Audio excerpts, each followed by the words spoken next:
మీ work ఫోర్స్తో ఈ remaining shooting చేస్తాను అనుకుంటే ఇప్పుడు ఫెడరేషన్ నుంచి కూడా వాళ్ళు కూడా అడ్డుకునే ప్రయత్నాలు ఏమైనా చేసే అవకాశం ఉంది కదా, మరి దాన్ని ఎలా? ఫస్ట్ అడ్డుకోవడం అనేది ఇల్లీగల్. మనం ఒక లీగల్ సొసైటీలో, ఒక సివిక్ సొసైటీలో బతుకుతున్నాము. నాకు ఈ వేజ్ రాకుండా నేను రాను అనడం వాళ్ళకి complete they have their right. ఎవరు ఎంత వర్క్ చేయాలని అడగడం తప్పలేదు, ఎవరెంతకైనా అడగచ్చు. ఏ రేటుకు మనం తీసుకోవచ్చు అనేది మా రైట్. ఓకే, వాళ్ళ రైట్ ఎలా ఉందో మా రైట్ని కూడా వాళ్ళు అలా ఆపకూడదు.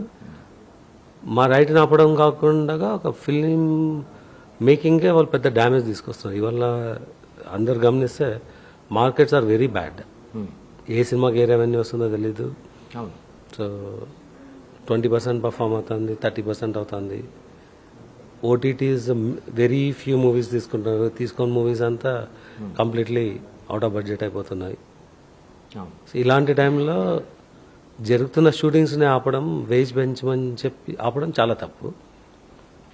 దానికి కంపల్సరీగా లీగల్ యాక్షన్స్ ఉంటుంది.